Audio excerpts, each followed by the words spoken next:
আপনারা দেখেছেন যে মিউনিসিপ্যালিটি ভোট বীরভূম জেলায় যেভাবে তৃণমূলের লোকজন, তৃণমূলের গুন্ডা বাহিনী যেভাবে এখানেও আমাদের সিউড়ি শহরে কানে বন্দুক লাগিয়েছিল। আপনারা নিশ্চিত থাকুন সেই ধরনের দুষ্কৃতীরাও কেউ ছাড় পাবেন না।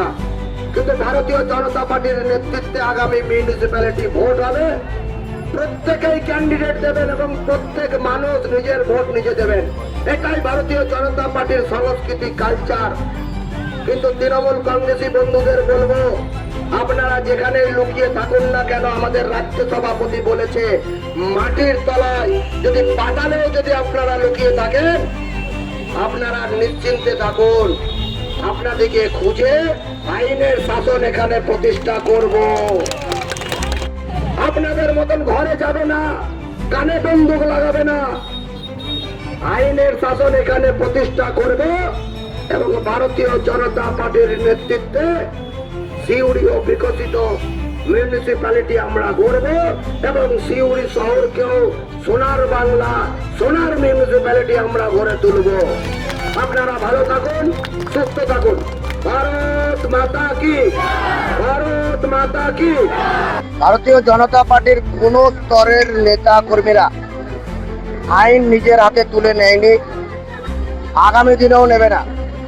আপনারা বলতে পারেন যে 2026-এর বিধানসভা নির্বাচনের পর, ফল ঘোষণার পর একটাও কাউন্সিলর মার খেয়েছে, একটাও কাউন্সিলর ঘরছাড়া হয়েছে। এটাই Bharatiya Janata party, party with a difference. কিন্তু হ্যাঁ,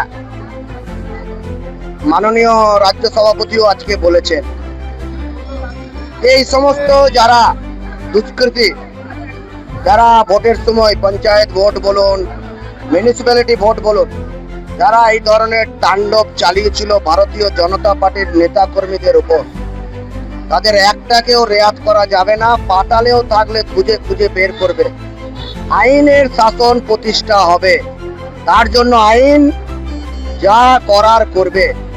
আমরা শুধু কমপ্লেন করব, বাকি আইন মোতাবেক